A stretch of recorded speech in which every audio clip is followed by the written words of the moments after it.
والله ما طلعت شمس ولا غربت إلا وأنت في قلبي. الحمد لله وكفى وسلام على عباده الذين اصطفى. أما بعد، أعوذ بالله من الشيطان الرجيم. بسم الله الرحمن الرحيم. يا أيها الذين آمنوا اتقوا الله وكونوا مع الصادقين. سبحان ربك رب العزة عما يصفون وسلام على المرسلين والحمد لله رب العالمين.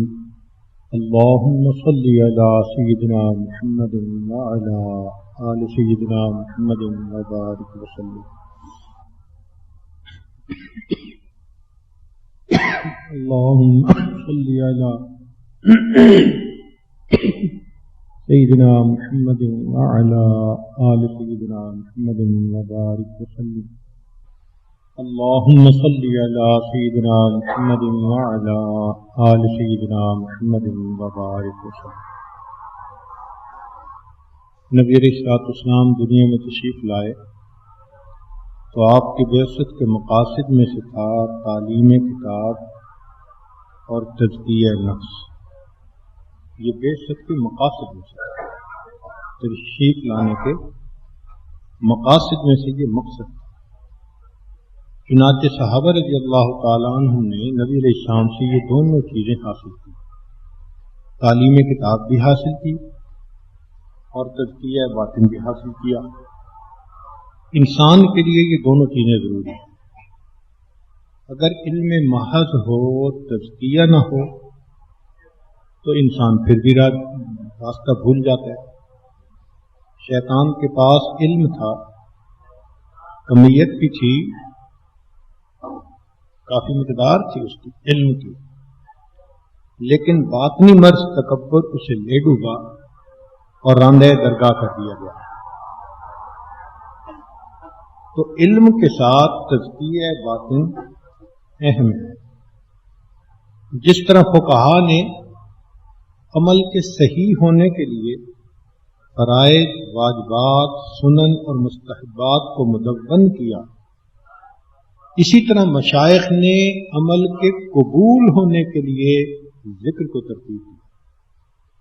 نقطہ سمجھنے والا، فقہا نے عمل کے صحیح ہونے کے لیے کہ عمل صحیح کیسے ہوتا ہے، نماز صحیح کیسے ہوتی ہے، فرائض، واجبات، سنن، مستحبات انہوں نے الگ کر دی، کھول کے بیان کر دی. اب یہ نماز ہو تو صحیح گئی، مگر اللہ کے ہاں قبول بھی ہو جائے، اس کے لیے اخلاص کی ضرورت، اس کے لیے خشیت کی ضرورت. اگر وہ خشیت نہ ہو تو یہ نماز پھٹے کپڑے کی طرح منہ پہ مار دی جاتی ہے. تو فقہا نے عمل کے صحیح ہونے کے لیے فقہ کی تدوین کی اور مشائخ نے عمل کے قبول ہونے کے لیے ذکر کی تدوین. چنانچہ پہلے زمانے میں یہ دونوں چیزیں اکٹھا چلتی تھیں.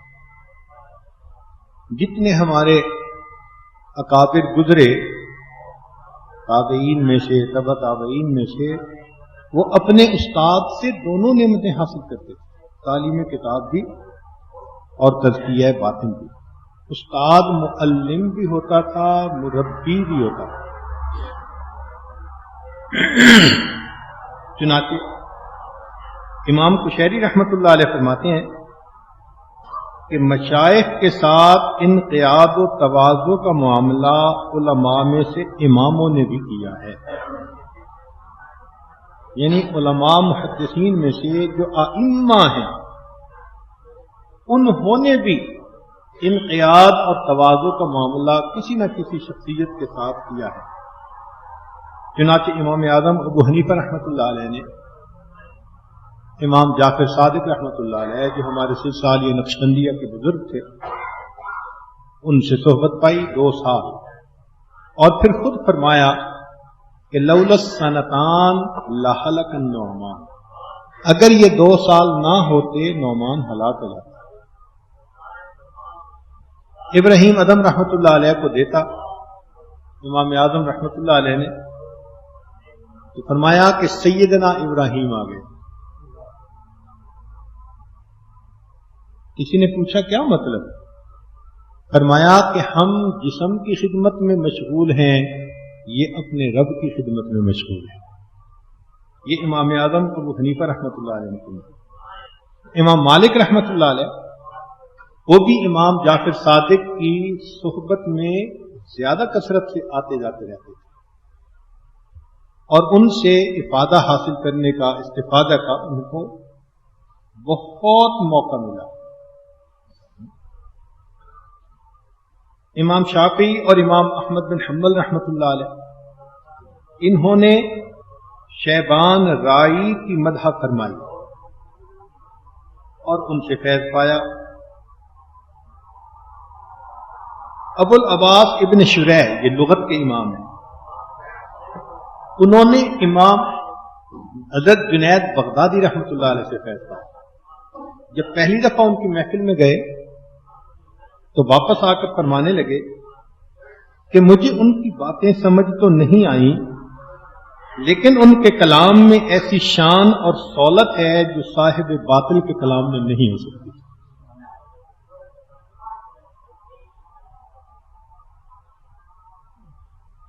امام احمد بن حنبل رحمۃ اللہ علیہ بشر حافی رحمۃ اللہ علیہ کی صحبت میں رہتے تھے،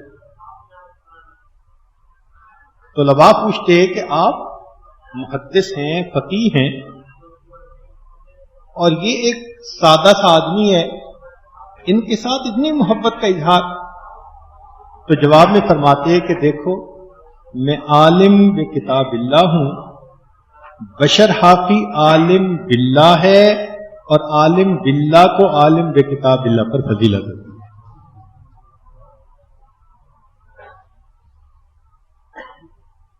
چنانچہ ایک مرتبہ سائل نے امام احمد بن حنبل رحمۃ اللہ علیہ سے پوچھا کہ مل اخلاص، حضرت اخلاص کیا ہے؟ فرمایا هو الخلاص من آفات الاعمال، اعمال کی جو آفتیں ہیں ان سے خلاصی حاصل کرنا، اس کا نام اخلاص ہے۔ اس نے پوچھا مت توکل، توکل کیا ہے؟ فرمایا الثقۃ باللہ، اللہ پر اعتماد۔ اس نے کہا مر رضا، رضا کیا ہے؟ فرمایا تسلیم الامور الی اللہ، اوامر الی اللہ کے سامنے سر جھکا دینا۔ اس نے کہا مل محبہ، محبت کیا ہے؟ امام احمد بن حنبل رحمۃ اللہ فرمان لگے کہ یہ سوال بشر حافی سے پوچھنا، یہ اس کا فیلڈ ہے، اس کا جواب وہ دے گا۔ تو اتنے بڑے بڑے آئمہ بھی سمجھتے تھے کہ یہ ایک مستقل الگ فیلڈ ہے، جس کے اسپیشلسٹ ہیں، ان سے رجوع کرنے کی ضرورت ہے۔ چنانچہ طبقات الکبریٰ میں لکھا ہے کہ امام احمد بن حنبل رحمۃ اللہ علیہ اپنے بیٹے کو صوفیاء کی صحبت اختیار کرنے کی ترغیب دیتے تھے اور فرماتے تھے بیٹا اخلاص کے جس مرتبے پر یہ لوگ پہنچے ہم نہیں پہنچ سکے۔ یہ امام احمد بن حنبل رحمۃ اللہ علیہ فرمایا کرتے تھے۔ امام سفیان ثوری رحمۃ اللہ علیہ فرماتے تھے کہ اگر ابو ہاشم صوفی نہ ہوتے، یہ اس وقت کے ایک بزرگ تھے، اللہ والے تھے، تو فرماتے تھے کہ اگر ابو ہاشم صوفی نہ ہوتے تو ہم ریا کی باریکیوں سے واقف نہ ہو سکتے۔ ریا کی باریکیاں سفیان ثوری رحمۃ اللہ جو صاحب مذہب، ان کی فقہ کی ابتدا میں ابتدا ہوتی رہی ہے سینکڑوں سال تک، ان ائمہ فقہا میں سے وہ فرماتے ہیں کہ ہم ریا کی باریکیوں سے واقف نہ ہو سکتے۔ امام ابو داود رحمۃ اللہ علیہ صاحب سنن، ان کی بیعت ابو حفص حداد کے ساتھ تھی۔ یہ ابو حفص حداد وہی بزرگ ہیں جن کے بارے میں لکھا ہے کہ نماز کا اتنا اہتمام تھا کہ لوہا کوٹ رہے ہوتے تھے، جب ہتھوڑا اٹھاتے تھے اور اذان کی اللہ اکبر ہوتی تھی تو ہتھوڑا رکھ دیتے تھے، مارا نہیں کرتے تھے. فرماتے تھے اب میرے مالک نے مجھے بلا لیا، مجھے اللہ کے حضور حاضر ہونا. یہ امام ابو داود رحمۃ اللہ علیہ کے شیخ تھے. چنانچہ علامہ ابن حجر شارح بخاری، انہوں نے ساری زندگی شیخ مدین کی صحبت میں گزاری.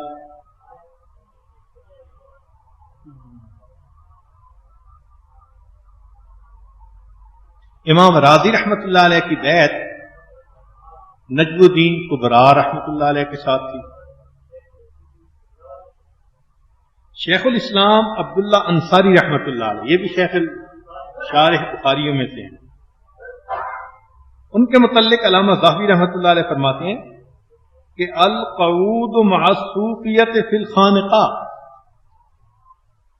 یہ علامہ ذہبی رحمۃ اللہ علیہ جیسے محدث فرما رہے ہیں کہ وہ صوفیاء کے ساتھ خانقاہ میں بیٹھا کرتے تھے. شیخ ابو العباس عز الدین الفاروقی رحمۃ اللہ علیہ کے متعلق علامہ ابن کثیر رحمۃ اللہ علیہ، تفسیر ابن کثیر معروف ہے، وہ فرماتے ہیں کان قد لبس خرقۃ التصوف من السہروردی، کہ انہوں نے سہروردی سلسلہ میں شیخ شہاب الدین سہروردی رحمۃ اللہ علیہ سے باقاعدہ اجازت حاصل کی. شیخ عبداللہ جن کو فقیہ ماوراء النہر کہتے ہیں، فقیہ ماوراء النہر، ان کے بارے میں لکھا ہے کہ ذهب باشارت شیخہ الی بخارا واعتکف من هناک، کہ اپنے شیخ کے حکم پر وہ بخارا گئے اور وہاں جا کر انہوں نے اعتکاف کیا تاکہ ان کو نسبت حاصل ہو سکے. تو ان فقہا اور محدثین کا بھی یہ عمل تھا. صاحب نور الانوار ملا جیواں رحمۃ اللہ علیہ بہت معروف بزرگ ہیں، وہ اپنے زمانے کے ایک قادری شیخ یاسین بن عبد الرزاق کے خلیفہ تھے، ان سے اجازت اور خلافت پائی. امام غزالی رحمۃ اللہ علیہ، انہوں نے سلسلہ نقشبندیہ کے بزرگ خواجہ بو علی فارمدی رحمۃ اللہ علیہ سے باقاعدہ تربیت اور اجازت پائی. علامہ شامی رحمۃ اللہ علیہ، انہوں نے حضرت مولانا خالد رومی، خالد کردی رحمۃ اللہ علیہ، ان سے اجازت پائی اور پھر ان کے فضائل میں انہوں نے مستقل ایک رسالہ بھی لکھا جو موجود ہے.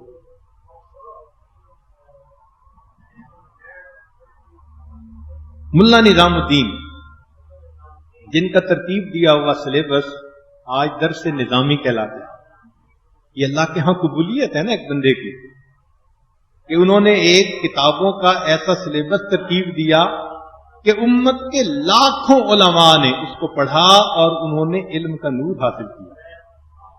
آج جو بھی عالم بننا چاہے کہتے ہیں جی درس نظامی کر لو. اللہ کے ہاں قبولیت، یہ قبولیت کیسے ملی؟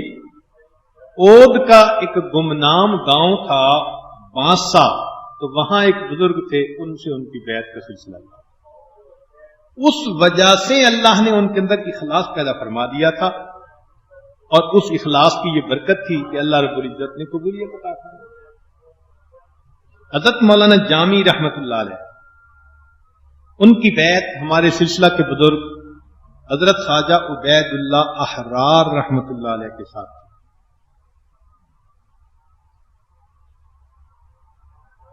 پھر علامہ سید شریف جرجانی رحمت اللہ علیہ، ان کی بیعت ہمارے سلسلہ کے بزرگ خواجہ علاء الدین عطار رحمت اللہ علیہ کے خود فرماتے تھے ما عرفت الحق سبحانہ وتعالی ما لم اصل فی خدمت العطار، جب تک میں عطار کی خدمت میں نہیں پہنچا میں نے اللہ کی معرفت کو حاصل نہیں کیا. حضرت شاہ ولی اللہ محدث دہلوی رحمت اللہ علیہ، ان کی بیعت اپنے والد ماجد مولانا عبد الرحیم رحمت اللہ علیہ سے تھی نقشبندیہ سلسلہ میں. حضرت شیخ عبد الحق محدث دہلوی رحمت اللہ علیہ حدیث کی کتاب پڑھتے ہیں نا تو مشکات سے پہلے انہوں نے احادیث کی اقسام پر بہت اچھا ایک مقدمہ لکھا. ایسے محدث ان کی بیعت ہمارے سلسلہ کے بزرگ خواجہ باقی باللہ رحمۃ اللہ علیہ کے ساتھ.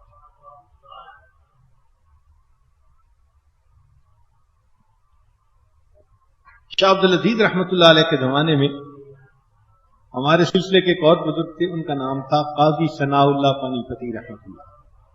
شاہ عبد العزیز رحمۃ اللہ علیہ جو جانشین تھے شاہ ولی اللہ محدث دہلوی کے اور ان کے بڑے صاحبزادے تھے، وہ ان کو بیعت کیے وقت کہا کرتے تھے. قاضی ثناء اللہ پانی پتی رحمۃ اللہ علیہ کو بیعت کیے وقت کہا کرتے تھے. ان کی بیعت ہمارے سلسلہ کے بزرگ حضرت مرزا مظہر جان جانا رحمۃ اللہ علیہ کے ساتھ. مولانا عبد الحی فرنگی محلی ان کی بیعت سید احمد شہید رحمۃ اللہ علیہ کے ساتھ تھی. ہمارے اکابر علماء دیوبند میں حضرت نانوتوی رحمۃ اللہ علیہ اور حضرت گنگوہی رحمۃ اللہ علیہ، ان کی بیعت حضرت حاجی امداد اللہ مہاجر مکی رحمۃ اللہ علیہ کے ساتھ. بعض ایسے بھی حضرات تھے کہ جنہوں نے اپنی زندگی میں کئی مشائخ سے فیض پایا. چنانچہ خواجہ ابو سعید رحمۃ اللہ علیہ فرماتے ہیں کہ میں نے مقام رجا امام راضی سے، مقام حیا شاہ شجاع کرمانی سے اور مقام فردیت ابو حفص حداد رحمۃ اللہ علیہ سے حاصل کیا. یہ کمالات حاصل کرنے کے لیے سفر کرتے تھے، صحبت میں رہتے تھے. ابو علی رود باری رحمۃ اللہ علیہ فرماتے ہیں تصوف میں میرے استاد جنید بغدادی، فقہ میں ابن شریح، نحو میں صالب اور حدیث میں ابراہیم، اور نفس کی اصلاح کے لیے اتنے علوم ہی کافی ہوتے ہیں. تو اس سے معلوم ہوتا ہے کہ یہ اکابر اپنی اصلاح کے لیے، باطنی کمالات کے حصول کے لیے ان مشائخ کی خدمت میں وقت گزارا کرتے تھے تاکہ ان پر رنگ چڑھ جائے.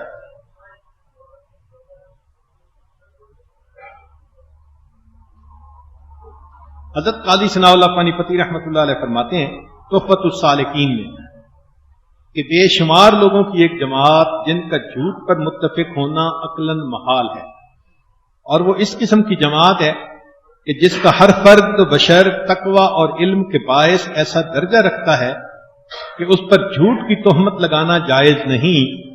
انہوں نے زبان قلم سے اور قلم زبان سے خبر دی کہ ہمیں مشائخ کی صحبت کی وجہ سے باطن میں ایک نئی حالت پیدا ہو گئی جو کہ بہت سے کمالات کا موجب بنی.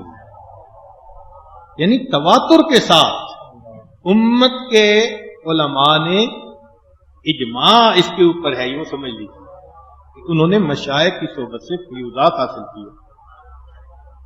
یہ حقیقت روز روشن کی طرح عیاں ہے کہ ظاہر و باطن کے جامع علماء سے ہی دین کا حقیقی کام ہوا. صدق و اخلاص کا اثر ان کی تحریر اور تقریر میں آ گیا. دین کا جتنا بھی کام ہوا ہے، آپ حالات زندگی اٹھا کر دیکھ لیجئے، ان حضرات کے اندر یہ اخلاص اسی لیے پیدا ہوا کہ ان کو صحبت حاصل کی. حضرت اقدس تھانوی رحمۃ اللہ علیہ فرماتے ہیں امت کی دو جماعتیں اللہ کی رحمت ہیں، ایک فقہا کی جماعت، ایک حضرات صوفیاء کی جماعت.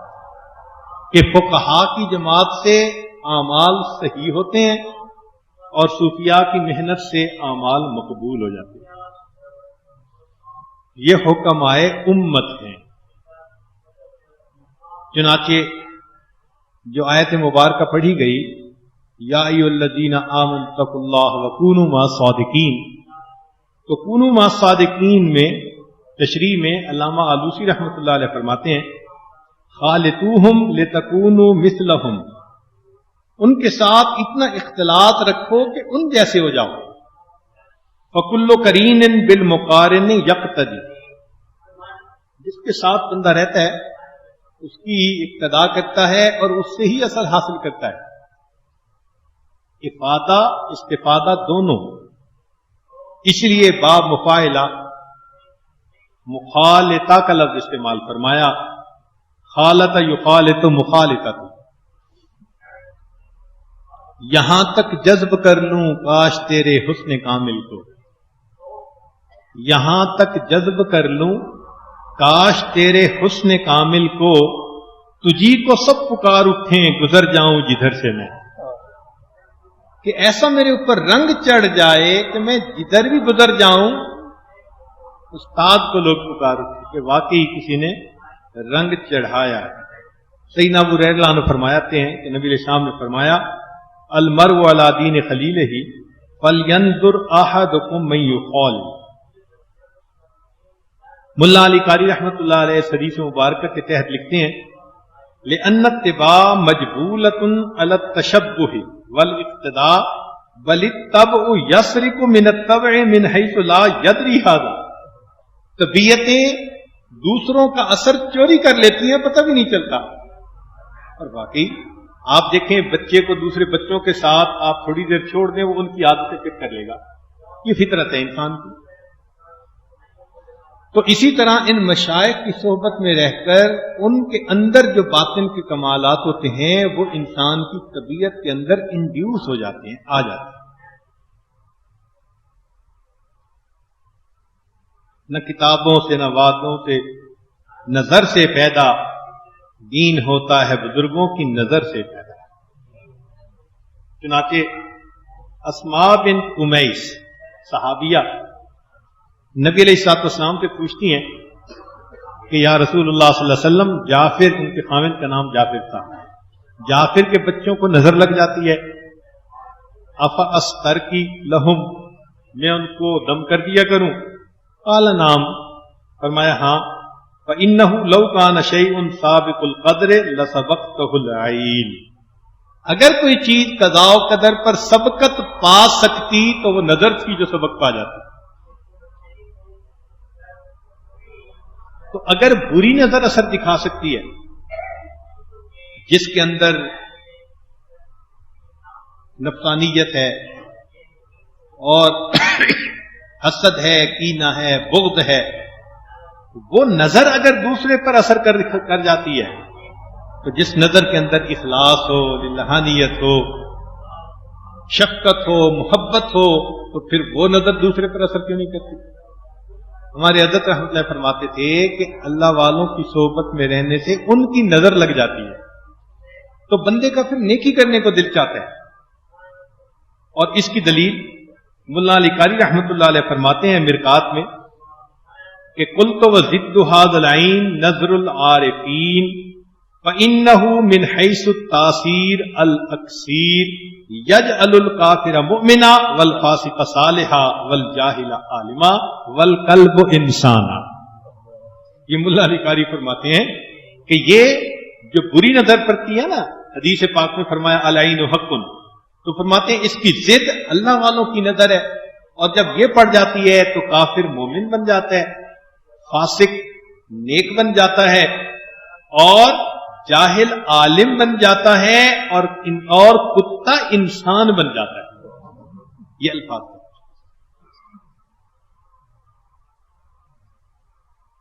چنانچہ ہمارے مشائخ نے یہ فرمایا، بہت اہم بات ہے توجہ سے سننے کی، لا دین الا بالعلم، علم کے بغیر دین نہیں، ولا علم الا بالکتاب، اور کتاب کے بغیر علم نہیں، ولا کتاب الا بمرادہ سبحانہ وتعالی، اور کتاب اللہ کی مراد کے بغیر نہیں۔ جس نے کتاب نازل کی اس نے اپنی مراد بھی خود بتائی نبی علیہ السلام کو کہ میری مراد کیا ہے اس سے، ولا یتبین مرادہ الا بسنت رسول اللہ صلی اللہ علیہ وسلم، اور اللہ کی مراد کو کون سی چیز واضح کر رہی ہے؟ نبی علیہ السلام کی مبارک سنت۔ ولا یتضح السنت الا بکلام الفقہاء، اور نبی علیہ السلام کی سنت کی وضاحت نہیں ہوتی مگر فقہاء کے کلام سے۔ ولا یفید کلام الفقہاء الا بالانسباغ، اور فقہاء کے کلام کا اثر نہیں ہوتا جب تک رنگ نہ چڑھے۔ ولا یلوح الانسباغ الا بالتزکیہ، اور اس کی روشنی، اس کی لائٹیں نہیں پڑتی جب تک کہ انسان کے اندر تزکیہ نہ ہو۔ ولا یتأتی التزکیۃ الا بمعیت الشیوخ، اور تزکیہ حاصل نہیں ہوتا جب تک کہ شیوخ کی معیت نہ ہو، ولل معیت الا باتباعہم، اور معیت نہیں ہوتی مگر ان کی اتباع سے۔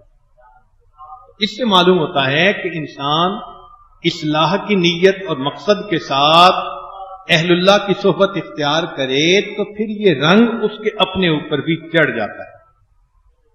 علامہ اقبال کا ایک بڑا عجیب شعر ہے، ہٹ شعروں میں سے ہے،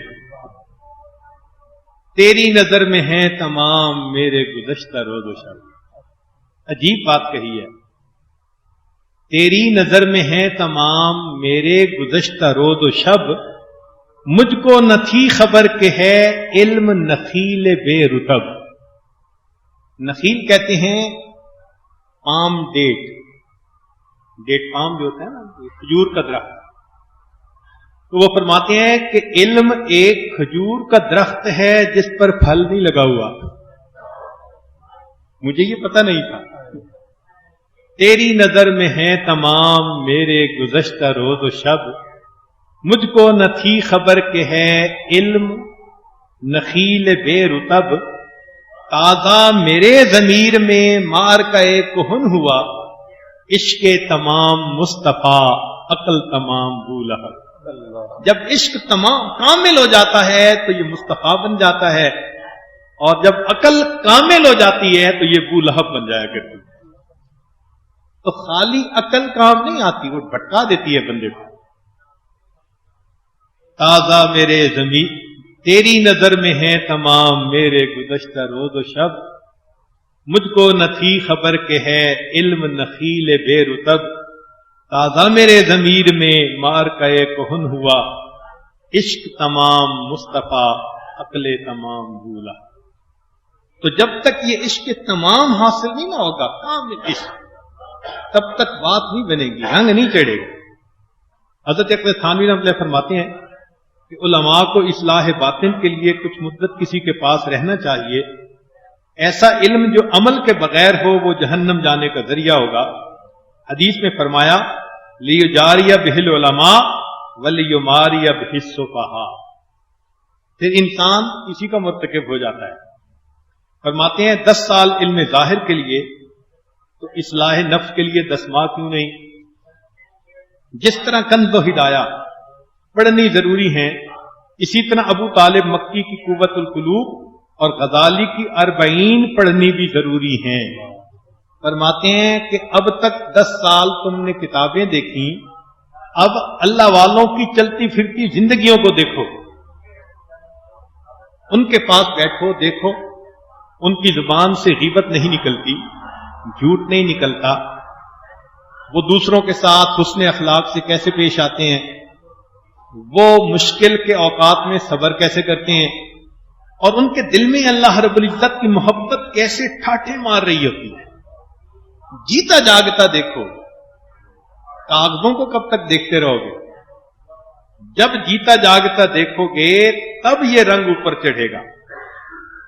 اسی کو مولانا روم رحمۃ اللہ علیہ نے کہا، قال را بھی گزار مرد حال شو، قال را بھی گزار مرد حال شو،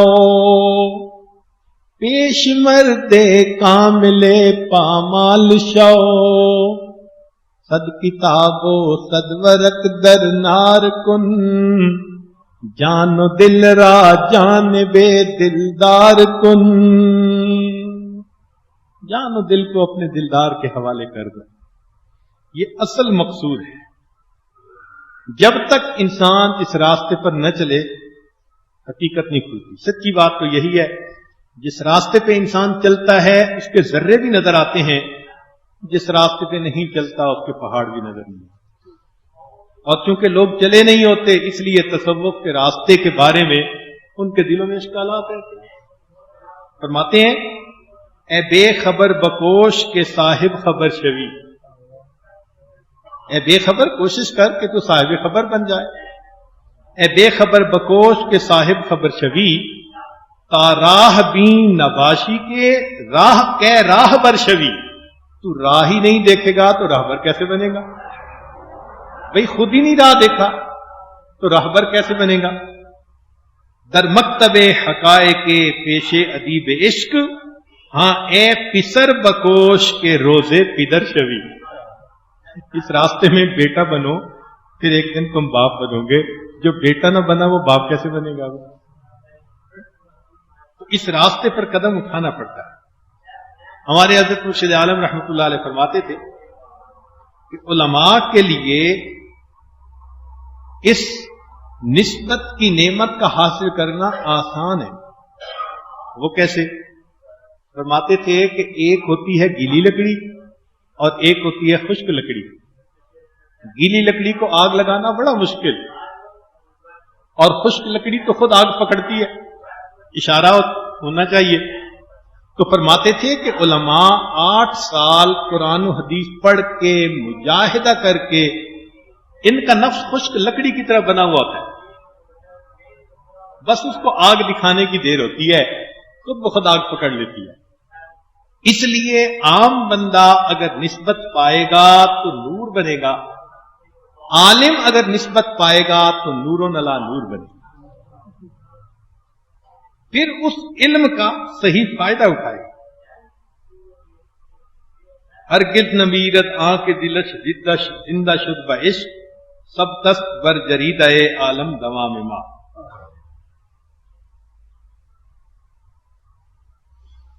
تو معلوم ہوا کہ ہمیں اہل اللہ کی صحبت اختیار کرنی ضروری ہے.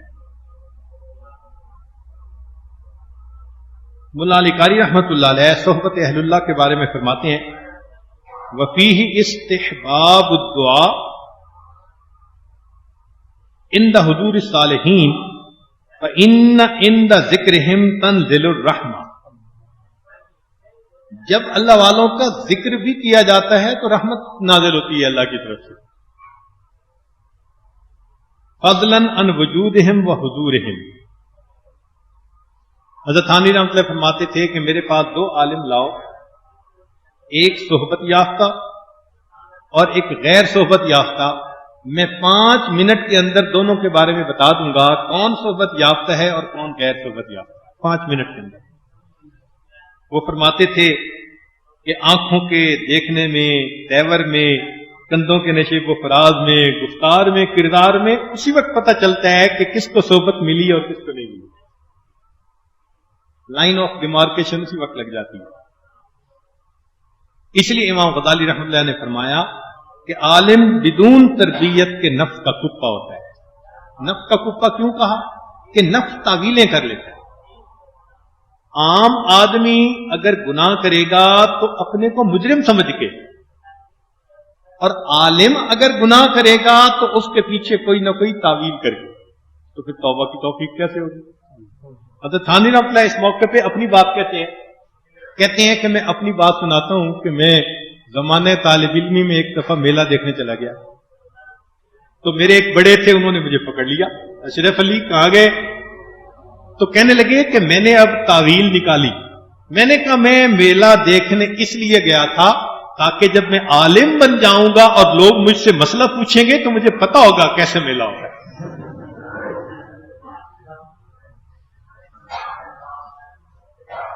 تو جب تک تربیت نہ ہو اس وقت تک نفس انسان کا ان تعویلات سے باز نہیں آتا.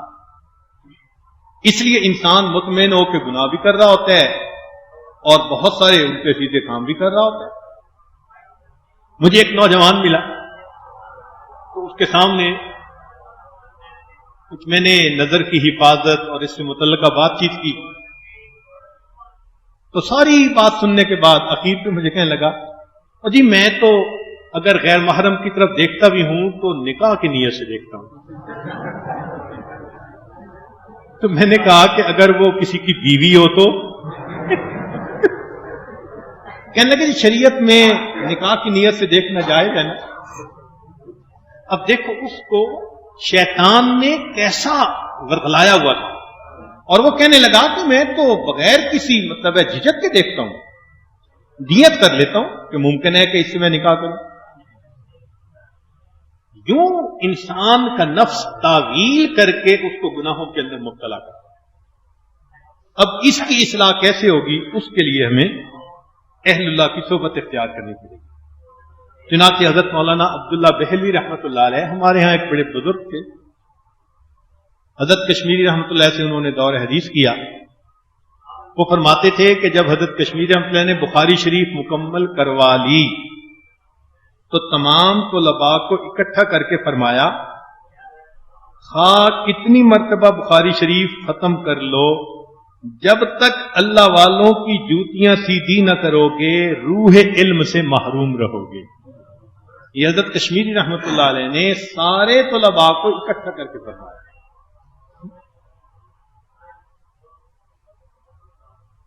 قاضی ثناء اللہ پانی پتی رحمۃ اللہ علیہ فرماتے ہیں، نور باطن صلی اللہ علیہ وسلم را زسینہ درویشاں باید جست، کہ نور باطن کو درویشوں کے سینوں سے حاصل کرنے کی جستجو کرو، جیسے علم کو کتابوں سے حاصل کرنے کی جستجو کی، تو نور باطن اس کے لیے فرماتے ہیں کہ اس کو اللہ والوں کے سینوں سے تلاش کرنے کی کوشش کرو۔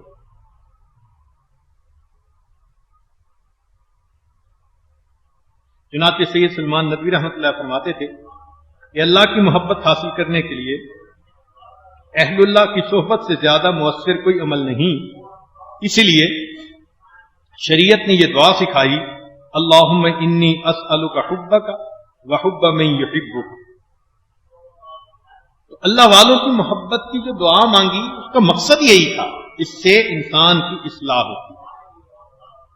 شیخ عبداللہ احمد دہلوی رحمۃ اللہ فرماتے ہیں کہ میرے زمانہ طالب علمی میں مجھے میرے والد نے خط لکھا فارسی میں، اور اس میں مجھے نصیحت فرمائی کہ بیٹے ملائے خشک و نہ ہموار نہ باشی، کہ تو خشک ملا نہ بننا بلکہ کسی اللہ والے سے تم نور باطن کو بھی حاصل کرنا۔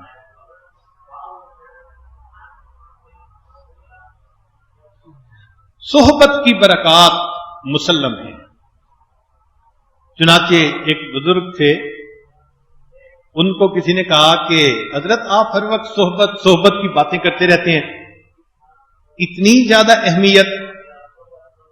انہوں نے فرمایا کہ اچھا بھائی پھر تم صحابی بن سکتے ہو؟ اس نے کہا نہیں۔ کیوں نہیں بن سکتے؟ کہ جی صحابی تو صحبت سے بنا۔ فرمایا نماز پڑھ کے، روزہ رکھ کے، تلاوت کر کے اگر کوئی صحابی بن سکتا تو بن جاتے۔ اس کا مطلب ہے کہ صحبت سے وہ نعمت ملی جو بغیر صحبت کے انسان کو نہیں ملی۔ عبداللہ بن مبارک رحمۃ اللہ علیہ سے بات بڑی عجیب ہے۔ عبداللہ بن مبارک رحمۃ اللہ سے کسی نے پوچھا کہ حضرت سیدنا امیر معاویہ رضی اللہ عنہ کا دور افضل ہے یا عمر بن عبدالعزیز رحمۃ اللہ علیہ؟ ان دونوں میں سے شخصیتوں میں سے کون افضل؟ اس لیے کہ سیدنا امیر معاویہ رضی اللہ عنہ کا جو وقت تھا اس میں اکثر آپس میں لڑائی جھگڑا، اندرونی خلفشار رہا، اور سیدنا عمر بن عبدالعزیز رحمۃ اللہ علیہ کے زمانے میں انصاف، عدل، امن کا دورہ تھا اور علم کا بہت اس وقت چرچا تھا۔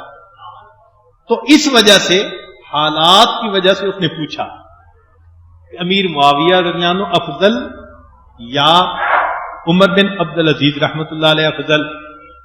تو عبداللہ بن مبارک رحمۃ اللہ نے آگے سے جواب دیا کہ جب سیدنا امیر معاویہ رضی اللہ تعالی عنہ گھوڑے پر سوار ہو کر نبی علیہ الصلوۃ والسلام کی معیت میں جہاد کے لیے نکلتے تھے تو ان کے گھوڑے کے نتنوں میں جو مٹی لگتی تھی وہ بھی عمر بن عبدالعزیز سے افضل ہے۔ کہ تم تو بات کر رہے ہو نا ایک صحابی کی۔ سیدنا امیر معاویہ عنہ جب نبی علیہ السلام کی معیت میں سفر پر نکلتے تھے جہاد کے لیے تو ان کے گھوڑے کے نتنوں میں جو مٹی آ جاتی تھی وہ مٹی بھی عمر بن عبدالعزیز سے افضل۔ معلوم ہوا صحبت سے وہ نعمت ملی جو صحبت کے بغیر انسان کو نہیں مل سکتی۔ آج دیکھیے بڑھئی کے پاس بیٹھے بغیر بسولہ پکڑنا نہیں آتا، کاتب کے پاس بیٹھے بغیر قلم پکڑنا نہیں آتا، دردی کے پاس بیٹھے بغیر تو کینچی چلانی نہیں آتی، سوئی پکڑنی نہیں آتی. تو اگر دنیا کے کاموں کے لیے صحبت کی ضرورت ہے، صحبت نہ ہو تو انسان کسی کام کا نہیں. ہر آنکھ آ رہے کہ بے استاد باشد، یقین دانی کے بے بنیاد باشد. اور وہ انسان جو بے استاد ہوتا ہے تم یقین جان لو کہ وہ بے بنیاد ہوتا ہے. تو بھائی اپنی اصلاح کا کام بھی تو ایسا ہے کہ ہمیں اس پر محنت کرنے کی ضرورت ہے، سیکھنے کی ضرورت ہے. چنانچہ حضرت مفتی محمد شفیع رحمۃ اللہ علیہ نے ایک مرتبہ حضرت تھانوی رحمۃ اللہ سے ایک سوال پوچھا کہ حضرت یہ شعراء لوگ جو ہے نا یہ بہت افراد تفرید کا مرتکب ہو جاتے ہیں. کوئی چیز اچھی لگ گئی تو بس آسمان پہ چڑھا دیا، نہ اچھی لگی تو زمین پہ لٹا دیا، یہ ان کی عادت ہوتی ہے. تو مولانا روم رحمۃ اللہ علیہ کا ایک شعر ہے، مجھے وہ بھی ایسا ہی لگتا ہے. کون سا شعر؟ کہ انہوں نے فرمایا یک زمانہ صحبت با اولیاء بہتر از 100 سال طاعت بے ریا. کہ اللہ والوں کی ایک لمحہ کی صحبت 100 سال کی بے ریا عبادت سے بہتر ہے. تو اگر کہتے کہ 100 سال کی عبادت سے بہتر تو بھی سمجھ میں آتا کہ عبادت خالص نہیں ہوگی، مگر وہ فرماتے ہیں 100 سال کی بے ریا عبادت سے بہتر. تو یہ تو لگتا ہے کہ انہوں نے کام لمبا کر دیا. حضرت تھانوی رحمۃ اللہ نے فرمایا کہ اچھا یہ شعر میں پڑھوں؟ جی. انہوں نے شعر پڑھا، یک زمانہ صحبت با اولیاء بہتر از 1,00,000 سال طاعت بیریا. اب وہ حیران، حضرت 100 سال سمجھ نہیں آ رہے تھے اور آپ نے 1,00,000 سال کی بات کر دی. حضرت تھانوی رحمۃ اللہ علیہ نے تحقیقی جواب دیا. تحقیقی جواب یہ دیا، فرمایا کہ دیکھو کوئی بندہ بڑی پاکیزہ زندگی گزار رہا ہو، 100 سال عبادت کرے، 1000 سال عبادت کرے، 1,00,000 سال عبادت کرے، تو کیا اس کو اپنے انجام کے اچھا ہونے کا یقین ہے؟ نہیں. کوئی بندہ جتنی بھی عبادت کر لے، انجام کا کیا پتا؟ تو انجام کے بارے میں تو کوئی گارنٹی نہیں کر سکتا. ہمارے سامنے مثالیں ہیں، شیطان نے 1000 سال عبادت کی، بالآخر دربار سے دھتکار دیا گیا. بلم باور نے 300 سال عبادت کی، بالآخر دھتکار دیا گیا. تو ہمارے سامنے سینکڑوں ہزاروں سالوں کی عبادت کے باوجود ٹکارے جانے کی مثالیں ہیں. تو کون کہہ سکتا ہے کہ جی میں نے عبادت کر لی اب میں مقبول بن گیا؟ کوئی نہیں کہہ سکتا. تو فرمایا کہ 1000 سال کی عبادت کے بعد گارنٹی کر سکتا ہے کوئی کہ بھئی میں مقبول ہو گیا اپنے کرنے کی؟ فرمان لگے سنو، نبی علیہ الصلوۃ والسلام تصدیق فرما رہے ہیں، گواہی دے رہے ہیں کہ جو اہل اللہ کی صحبت اختیار کرتا ہے، ہم رجال لا یشقا جلیسہم، یہ اللہ والے وہ لوگ ہوتے ہیں کہ ان کے پاس بیٹھنے والا بدبخت نہیں ہوتا. اور شقی اس کو کہتے ہیں کہ جو ایمان پہ نہ مرے، اس کو شقی کہتے ہیں. جب کہا بدبخت نہیں ہوتا، اس کا مطلب اس کو ایمان پر مرنے کی یہاں خوشخبری مل رہی. تو واقعی ایک لمحہ کی صحبت سے اگر کوئی بندہ شقاوت سے نکل جائے تو ہزاروں لاکھوں سالوں کی عبادت سے زیادہ بہتر. اسی لیے ہم اپنے ظاہر میں صحبت کی مثالیں، حصی مثالیں اپنی آنکھوں سے دیکھتے ہیں. ہمارے حضرت سید واسع شاہ رحمۃ اللہ علیہ نے ایک مرتبہ مثال سمجھائی اور مان لگے ایک ہوتا ہے دیسی آم، وہ درخت پہ پھل بھی تھوڑا لگتا ہے اور کھٹا بھی ہوتا ہے، گٹھلی موٹی ہوتی ہے، گودا تھوڑا ہوتا ہے. تو بس لوگ اس کو صرف اچار بنانے کے لیے استعمال کرتے ہیں، کھانے میں مزہ نہیں ہے. اور ایک ہے لنگڑا آم، یہ آم کی ایک قسم ہے. اس میں کیا ہوتا ہے کہ دیسی آم اگا ہوا ہوتا ہے پودا، اس کے ساتھ لنگڑے آم کی گرافٹنگ کر دیتے ہیں. وہ جو جوڑ لگا دیتے ہیں، اس جوڑ لگانے کے بعد پھر نیچے جڑیں تو ہیں اس دیسی آم کی، اور اوپر لنگڑا آم، اس کا درخت، اس کی ٹہنی بڑھنی شروع ہو جاتی ہے، اور وہ جو درخت بنتا ہے تو پھل بھی بہت زیادہ، گٹھلی بھی بڑی پتلی، گودا بھی بہت، اور اتنا لذیذ کہ انسان ایک کھانے کے بعد دوسرے کھانے کو دل چاہتا ہے۔ اللہ اکبر۔ ہم ایک مرتبہ تجربہ ہوا، کینیڈا میں ایک مسجد میں جمعہ پڑھا کے نکلے تو پارکنگ لاٹ میں دیکھا کہ سامنے ایک دکان تھی، وہاں سے مرد اور عورتیں نکل رہے تھے، وہ پاکستانی انڈین نظر آتے تھے، لباس ایسا تھا، اور سب پہ ٹوکریاں رکھی ہوئی سب نے۔ تو دور سے دیکھا تو مجھے ذرا عجیب سا لگا، میں نے ساتھی سے پوچھا کہ یہ کیا مسئلہ ہے بھائی، کیونکہ ہمارے ہاں عورتیں سر پہ تو نہیں اس طرح کوئی چیز رکھ کے چلتی، کوئی رکھنے والی بھی ہو تو مرد چلتے ہیں۔ تو دور سے دیکھ کے میں نے پوچھا بھئی یہ کیا ہے؟ وہ کہنے لگا جی اصل میں یہ ایک دکان ہے پھلوں کی، اور یہاں پر لنگڑا آم آیا ہے، اور ہر بندے کو وہ ایک پیٹی دیتے ہیں، اس سے زیادہ نہیں دیتے، اس لیے جو شائقین ہیں وہ ایک ایک پیٹی لے کے جا رہے ہیں۔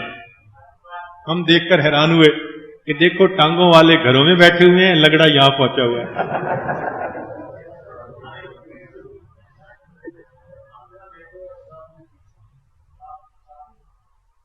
تو وہ جو پیوند لگ گیا، اس پیوند کی وجہ سے اللہ نے اس کی کیفیت کو بھی بہتر کر دیا، اس کی کمیت کو بھی بہتر کر دیا۔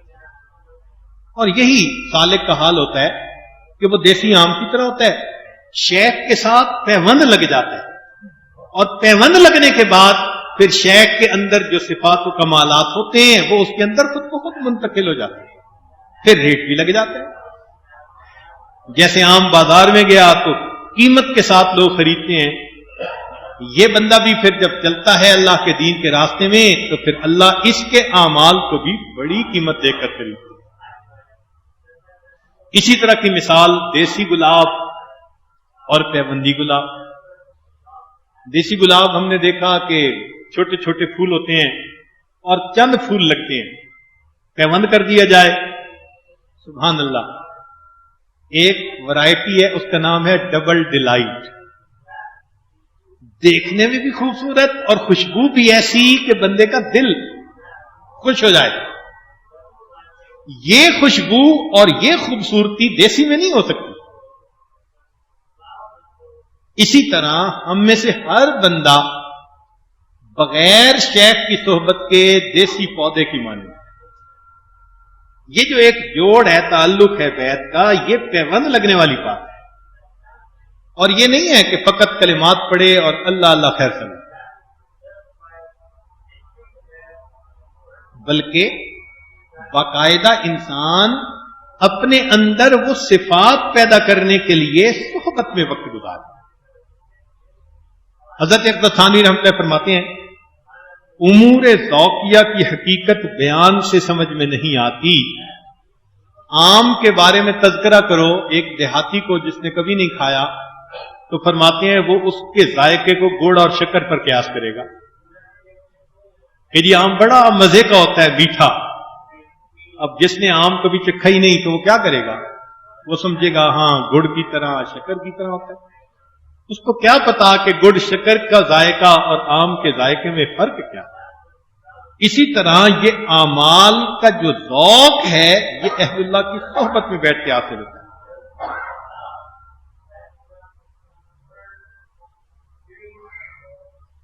چنانچہ ہمیں چاہیے کہ ہم اپنی اصلاح کے لیے فکر مند ہوں اور اس کے لیے کوشش کریں کہ اللہ رب العزت ہمارے نفوس کا تزکیہ فرما دے۔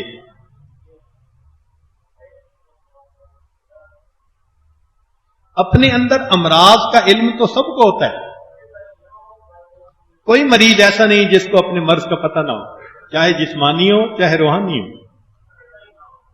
مگر کسی کے سامنے اپنا آپ کھولتے ہوئے بندے کو شرم آتی ہے، اور یہ چیز رکاوٹ بنتی ہے قریب ہونے میں۔ کلمات پڑھ لیتے ہیں، اب بڑے استاد مشہور ہیں، بڑے عالم مشہور ہیں، بڑے خطیب مشہور ہیں، اب کیسے بتائیں کہ نظر قابو میں نہیں، خیالات ایسے آتے ہیں، میں جھوٹ بھی بول لیتا ہوں، میں فلاں بھی کر لیتا ہوں، یہ بتاتے ہوئے شرم آتی ہے۔ اور یہ چیز رکاوٹ بن جاتی ہے اصلاح کے راستے. اب دیکھیں نا، جس مریض کے ران کے اوپر پھوڑا ہو اور وہ شرم کی وجہ سے ڈاکٹر کو ہی نہ دکھا سکے تو اس کا آپریشن تو نہیں ہو سکے گا. اس کا تو وہ بڑھے گا، ہو سکتا ہے کہ بڑھ کے کینسر ہی بن جائے. تو اسی طرح اصلاح کے لیے تو پھر انسان کو اپنا سطر کھولنا پڑتا ہے، بتانا پڑتا ہے جی کہ میرا یہ حال ہے، میرے اوپر آپ نظر فرمائیں، کوئی مجھے حل بتائیں، طریقہ بتائیں، تاکہ میں ان گناہوں کی نحوستوں سے نکل کے زندگی گزاروں. عمر گزرتی جاتی ہے، گناہ جان نہیں چھوڑتے. چہل سال عمر عزیزت گزشت، عمر کے 40 سال گزر گئے اور میرا حال ابھی بچپن کی ماں نے ملا. تو یہ ایک ایسی حقیقت ہے کہ جس کو ہمیں تسلیم کرنا پڑے گا، وگرنہ جیسے زندگی گزر رہی ہے ایسے گزرتی جائے گی، اور پھر آخری وقت میں جا کے پتہ چلے گا کہ کن کن باطنی امراض کے ساتھ ہم پوری زندگی گزارتے رہے.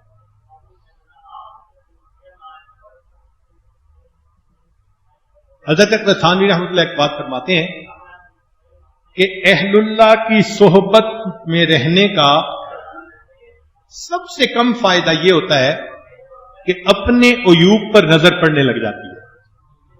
یہ فرماتے ہیں کہ اہل اللہ کی صحبت میں بیٹھنے کا کم سے کم فائدہ یہ ہے، کم سے کم فائدہ کیا ہے کہ انسان کو اپنے اندر عیب نظر آنے لگ جاتا. اس سے پہلے تو عیب ہی نظر نہیں آتی. کم سے کم فائدہ یہ ہے. اور سنیے ذرا کہ اہل اللہ کی صحبت کے اندر 4 فوائد ہیں. اہل اللہ کی صحبت پانے میں کتنے فوائد ہیں؟ 4 فوائد ہیں. پہلی بات کہ ان کے ملفوظات سن کر نفس کے رذائل کا پتہ چل جاتا ہے. جب بھی ان کی صحبت میں بیٹھیں گے، باتیں سنیں گے، ان کے ملفوظات سنیں گے، تو ان ملفوظات کے سننے سے کیا ہوگا؟ نفس کی مکاریاں کھل کر سامنے آ جائیں گی. پھر دوسری بات، انسانی طبیعت میں نقل اعمال کا خاصہ ہے کہ جب انسان ان کی صحبت میں بیٹھتا ہے تو ان کی عادتوں کو بے اختیار کئی دفعہ اپنا لیتا ہے. ان کے دلوں میں جو عشق حق ہوتا ہے وہ منتقل ہوتا ہے.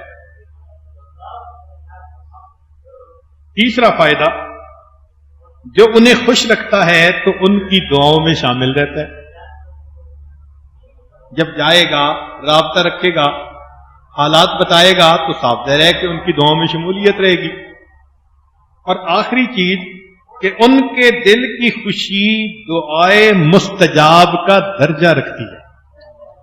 یہ عجیب بات کہی ہے کہ آپ نے اگر کسی اللہ والے کو خوش کیا خدمت سے، نیکی سے، اعمال سے، تو ان کو زبان سے الفاظ کہنے کی بھی ضرورت نہیں. اللہ کے ہاں ان کے دل کی خوشی مستجاب دعا کا درجہ رکھتی ہے. اس لیے پھر ہمارے اکابر اہل اللہ کی صحبت میں جاتے تھے. حضرت تھانوی رحمۃ اللہ نے ایک عجیب بات لکھی ہے، بات کو سمیٹتا ہوں. فرماتے ہیں کہ 3 کام کرو: نیک اعمال کا اہتمام، دوسرا ذکر کی کثرت، اور تیسرا صحبت صالحہ. یہ 3 کام فرمائے: نیک اعمال کا اہتمام، ذکر کی کثرت، صحبت صالحہ. 3 کام کرنے پر حضرت فرماتے ہیں واللہ واللہ واللہ. 3 مرتبہ قسم کھا کے فرمایا کہ میں کہتا ہوں کہ ان کاموں کے کرنے سے تمہیں مقصود حاصل ہو جائے گا. اب اہل اللہ قسمیں کھا کھا کر بتا رہے ہیں کہ ان کاموں کے کرنے سے انسان کے اندر تزکیہ باطن آ جاتا ہے. اور یہ تزکیہ ایسی ہے کہ جس کی ضرورت ہر کسی کو ہے. چنانچہ پہلے وقتوں میں تو اس کا منکر کوئی تھا ہی نہیں. حتیٰ کہ عبد الوہاب نجدی وہ بھی تصوف کے قائل تھے. ذرا یہ بات بھی سن لیجیے آپ. ان کے فتاوی ہیں مؤلفات کے نام سے. اس میں لکھتے ہیں اذا کان من ينتسب الى الدین منهم من يتعانی بالعلم والفقہ، کہ بعض ایسے لوگ ہیں کہ جو علم کی لائن کے ساتھ منسوب ہیں. وَيَقُولُ لَهُ الْفُقَهَاءُ، ان کو فقہا کہا جاتا ہے. وَمِنْهُمْ مَنْ يَتَعَانِي بِالْعِبَادَةِ وَطَلَبِ الْآخِرَةِ كَالصُّوفِيَّةِ، اور ان میں سے بعض ایسے ہیں کہ جو عبادت اور آخرت کی طلب کے اندر لگے ہوئے ہوتے ہیں، ان کو صوفیاء کہتے ہیں. فَبَعَثَ اللَّهُ نَبِيَّهُ بِهَذَا الدِّينِ الْجَامِعِ لِلنَّوْعَيْنِ، کہ اللہ تعالیٰ نے اپنے حبیب کو کامل دین کر بھیجا، اور اس دین کے اندر یہ دونوں طرح کے لوگ ہوتے ہیں، فقہا بھی ہوتے ہیں اور صوفیاء بھی ہوتے ہیں. دوسری جگہ لکھتے ہیں اپنے فتاوی میں وَلِهَذَا كَانَ مَشَائِخُ الصُّوفِيَّةِ الْعَارِفُونَ يُوصُونَ كَثِيرًا بِمُتَابَعَةِ الْعِلْمِ. مشائخ صوفیاء کی بات لکھ رہے ہیں. تیسری جگہ لکھتے ہیں وَمِنَ الْعَجَائِبِ فَقِيهٌ صُوفِيٌّ وَعَالِمٌ زَاهِدٌ. حیرت ہوتی ہے کہ آج کے دور میں جو کہتے ہیں کہ ہم کسی کی نہیں مانتے، ان کے بڑے تو مانتے تھے. تو معلوم ہوا کہ یہ اپنے بڑوں کی باتیں نہیں کر رہے، یہ اپنی من مرضی کی بات کر رہے ہیں، آج کے دور کی بات کر رہے ہیں. شیخ عبد الوہاب نجدی کے بیٹے اپنی کتاب الہدیۃ السنیہ میں لکھتے ہیں وَلَا تَنْكِرُ الطَّرِيقَةَ الصُّوفِيَّةَ وَتَنْزِيهِ بَاطِنٍ مِنْ رَذَائِلِ الْمَعَاصِي الْمُتَعَلِّقَةِ بِالْقَلْبِ وَالْجَوَارِحِ، کہ قلب اور جوارح کی تزکیہ اور تنزیہ کے لیے جو صوفیاء کے اعمال ہوتے ہیں ہم اس کا انکار نہیں کرتے. اس سے زیادہ وضاحت کے ساتھ اور کیا لکھا جائے. حافظ ابن قیم رحمۃ اللہ علیہ ان کے متعلق طبقات حنابلہ میں لکھا ہے وَكَانَ عَالِمًا بِعِلْمِ السَّلُوكِ وَكَلَامِ أَهْلِ التَّصَوُّفِ وَإِشَارَاتِهِمْ وَدَقَائِقِهِمْ. طبقات حنابلہ کی یہ عبارت ہے. حافظ ابن تیمیہ رحمۃ اللہ علیہ چونکہ ان کو کوئی نہ کوئی سہارا تو ڈھونڈنا ہوتا ہے تو کبھی ان کا سہارا لیتے ہیں. شیخ عبد القادر جیلانی رحمۃ اللہ علیہ کی کتاب فتوح الغیب کی ابن تیمیہ رحمۃ اللہ نے شرح لکھی، اور فتاوی کی 10ویں جلد کا نام انہوں نے کتاب علم السلوک رکھا. 10ویں جلد جو ہے نا ان کی 27-28 جلدیں ہیں، تو 10ویں جلد کا نام ہی کتاب علم السلوک. اس لیے بڑے بڑے اکابر جتنے بھی تھے وہ سارے اپنی اصلاح کے لیے کہیں نہ کہیں اپنا رابطہ رکھتے تھے، اور اس محنت کی وجہ سے من جدہ فقد وجدہ من طلب فقد وجدہ، اللہ تعالیٰ نے پھر ان کو ان کا مقصود عطا فرمایا. ہمارے اکابرین علماء دیوبند کے لیے مثالیں ہیں، بہت بڑے بڑے علماء ان کی صحبت میں جاتے تھے. حضرت گنگوئی رحمۃ اللہ علیہ حضرت حاجی صاحب سے بیعت ہوئے، واقعہ لمبا ہے. مفتی محمد حسن رحمۃ اللہ علیہ مفتی ہیں، دارالعلوم میں کتابیں پڑھاتے ہیں. اپنا واقعہ سناتے ہیں جو جامعہ اشرفیہ کے بانی فرماتے ہیں کہ مجھے حضرت تھانوی رحمۃ اللہ سے بہت محبت عقیدت تھی، اور میں چاہتا تھا کہ حضرت سے بیعت ہو جاؤں. کئی دفعہ میں نے اظہار بھی کیا مگر حضرت ٹال جاتے. ایک دن میں نے نیت کر لی کہ بس آج تو میں نے یہ تعلق بھی اختیار کرنا ہے، یہ ایک سنت عمل ہے، کر کے چھوڑنا. میں حضرت کی خدمت میں پہنچا. حضرت نے پوچھا کہ کیسے آئے؟ میں نے کہا کہ حضرت بیعت ہونے کی نیت سے آیا ہوں، آج تو بیعت ہو کے جانا ہے. حضرت تھانوی رحمۃ اللہ بھی سمجھ گئے کہ بھئی سیریس ہے، تو لکھ رہے تھے. کاغذ قلم ایک طرف رکھ دیا اور متوجہ ہو کر بیٹھے اور فرمان لگے کہ مفتی صاحب 3 شرائطیں.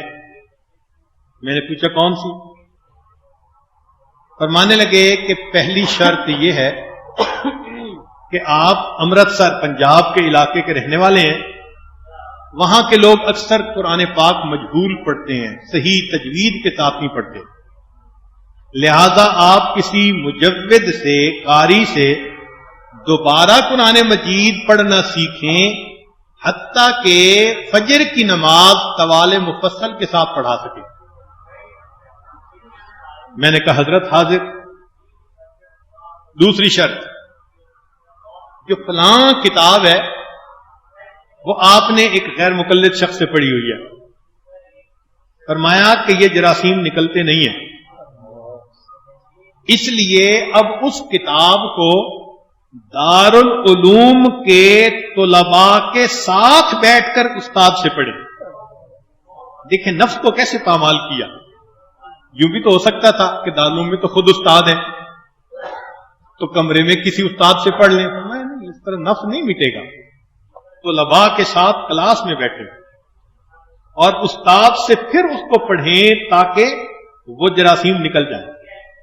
میں نے کہا حضرت میں یہ بھی کرنے کے لیے تیار. فرمان لگے تیسری شرط یہ ہے کہ مجھے آپ اجازت دیجئے جب میں چاہوں پردے میں آپ کی بیوی کو قسم دے کر آپ کی نجی زندگی کے بارے میں کچھ باتیں پوچھ سکوں. مجھے اختیار دیں. سبحان اللہ، کیسے کھڑے لوگ تھے.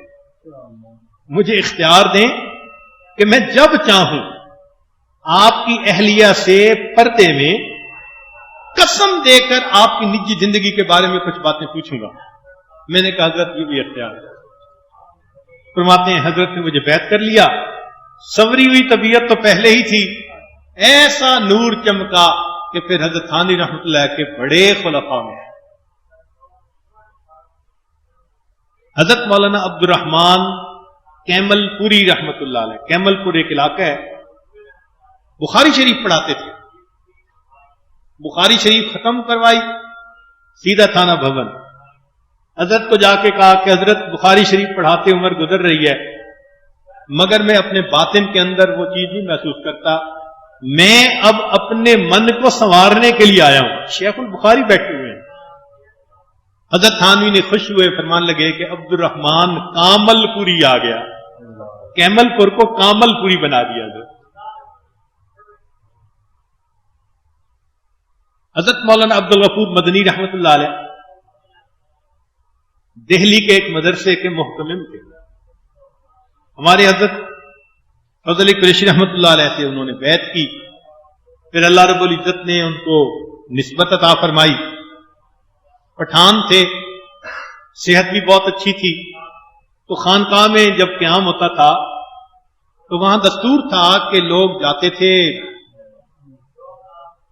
ویرانے میں قضائے حاجت کے لیے، تو وہاں سے آتے ہوئے لکڑیاں اپنے سر پہ لے کے آتے تھے کہ بھئی لنگر کے اندر کھانا پک جائے گا. اس کو کوئی اتنی لکڑیاں لے کے آتا، کوئی اتنی لے کے آتا. مولانا عبد الغفور مدنی رحمۃ اللہ علیہ بڑا گٹھڑ بناتے، بہت بڑا، وہ سر پہ اٹھا کے لے کے آتے. اتنا بڑا ہوتا تھا کہ قریب کے دیہاتی لوگ اس کو دیکھ کے ہنستے تھے اور آپس میں باتیں کرتے تھے کہ پیر قریشی نے خراسان سے گدھا منگوایا. یہ الفاظ کہتے ہیں کہ پیر قریشی نے خراسان سے گدھا منگوایا.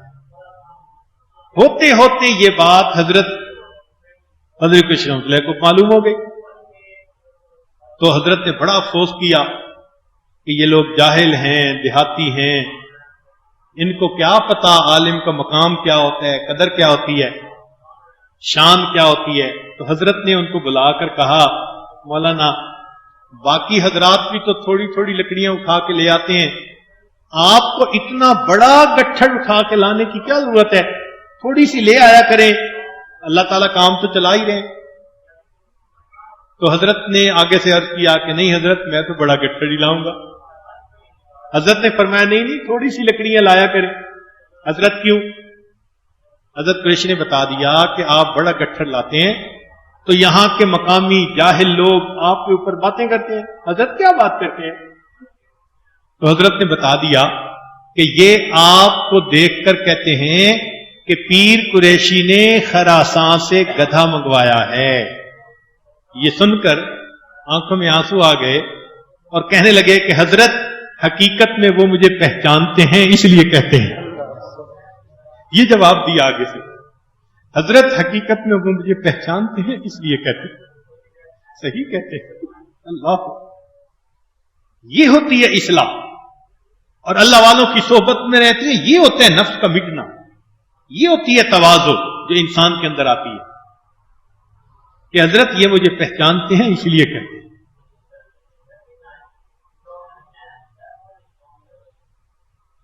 اس لیے ہمیں چاہیے کہ ہم بھی کوشش کریں زندگی میں جو وقت ملا، اس وقت میں اللہ رب العزت ہمیں اپنے اندر وہ کمالات حاصل کرنے کی توفیق عطا فرمائے۔ ہے وہی تیرے زمانے کا امام برحق، دو تجھے حاضر و موجود سے بیدار کرے، موت کے آئینے میں تجھ کو دکھا کر رخ دوست، زندگی تیرے لیے اور بھی دشوار کرے، دے کے احساس دیاں تیرا لہو گرما دے، فقر کی شان چڑھا کر تجھے تلوار کرے۔ یہ صحبتیں، یہ اوقات بڑے قیمتی ہوتے ہیں۔ ہم سے پوچھئے اپنی زندگی میں ہم نے اپنے شیخ کی جدائی پائی تو دل پر اس کا کیا غم، آج تک اس کو نہیں بھول پائے۔ حیف در چشم زدن صحبت یار آخر شد، روئے گل سیر ندیدم و بہار آخر شد۔ ایک وقت تھا جب دل میں خیال آتا تھا شیخ کا، اس کے چلے جاتے تھے، صحبت پاتے تھے، چہرہ دیکھتے تھے ان کا منور۔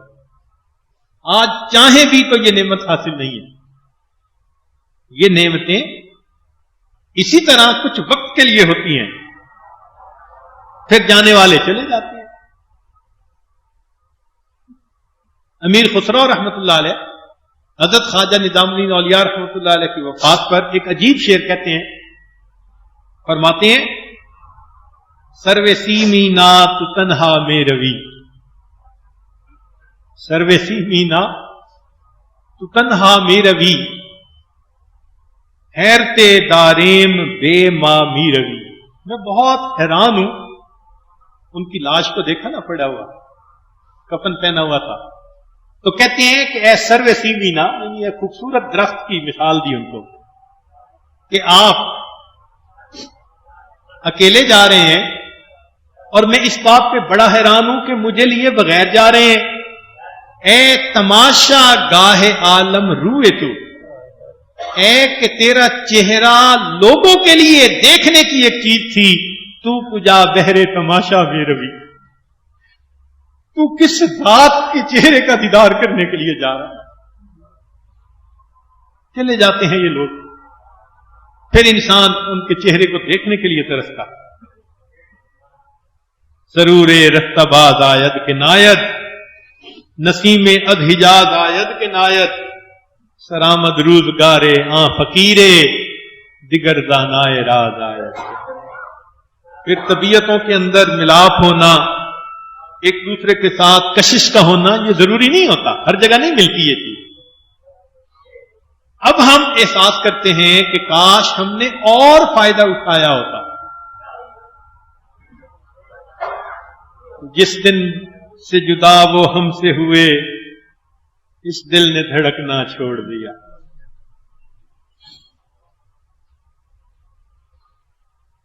جس دن سے جدا وہ ہم سے ہوئے، اس دل نے دھڑکنا چھوڑ دیا۔ ہے چاند کا منہ اترا اترا، تاروں نے چمکنا چھوڑ دیا۔ وہ پاس ہمارے ہوتے تھے، بے رت بھی بہار آ جاتی تھی۔ وہ پاس ہمارے ہوتے تھے، بے رت بھی بہار آ جاتی تھی۔ اب لاکھ بہاریں آئیں بھی، دل نے مہکنا چھوڑ دیا۔ یہ صحبتیں ہر وقت نصیب نہیں ہوتی، اس وقت کو غنیمت سمجھنا چاہیے۔ اللہ رب العزت نے اعتکاف کی حالت میں، رمضان کی ان راتوں میں ہمیں توفیق عطا فرمائی. اللہ تعالی ہمیں اس وقت سے فائدہ اٹھانے کی توفیق عطا فرمائے. جتنا آپ کے دل میں اخلاص ہوگا اللہ اس کا بدلہ عطا فرمائے. شیخ تو ایک ذریعہ اور واسطہ بن جاتا ہے. جیسے بادل ہے، بارش کون دیتا ہے؟ اللہ دیتا ہے، بادل ذریعہ بن جاتا ہے. اولاد کون دیتا ہے؟ اللہ دیتا ہے، باپ ذریعہ بن جاتا ہے. اسی طرح دل میں نور کون دیتا ہے؟ اللہ دیتا ہے، شیخ ایک ذریعہ بن جاتا ہے.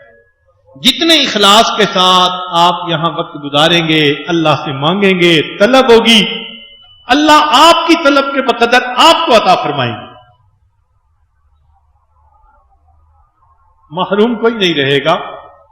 اللہ تعالی وعدہ فرما چکے ہیں، انی لا اضیع عمل عامل منکم من ذکر او انثی، میں عمل کو ضائع نہیں کروں گا کسی کو. کوشش کریں ہم، اللہ تعالی ہمارے دلوں کو بھی منور فرما دے. چنانچہ حضرت خواجہ نظام الدین اولیاء رحمۃ اللہ علیہ کی لاش کو دیکھ کر کفن میں تھے، امیر خسرو رحمۃ اللہ علیہ نے ہندی میں ایک شعر کہا، گوری سوئے سیج پر مکھ پہ ڈالے کھیس. گوری سوئے سیج پر مکھ پر ڈالے کھیس، چل خسرو گھر آپ نے سانج پڑی سب دیش. سانج کہتے ہیں تاریکی کو، کہ گوری سوئی ہوئی ہے، چہرے پہ اس نے کپڑا ڈالا ہوا ہے. گوری سوئی سیج پر مکھ پہ ڈالے کھیس، چل خسرو گھر آپ نے سانج پڑی سب دیش. تاریکی ہو جائے. اللہ رب العزت ہمیں بھی اپنی زندگی میں اپنے دلوں کو منور کرنے کی، نفس کے تزکیہ کو حاصل کرنے کی توفیق عطا فرمائے. وآخر دعوانا ان الحمد للہ رب العالمین.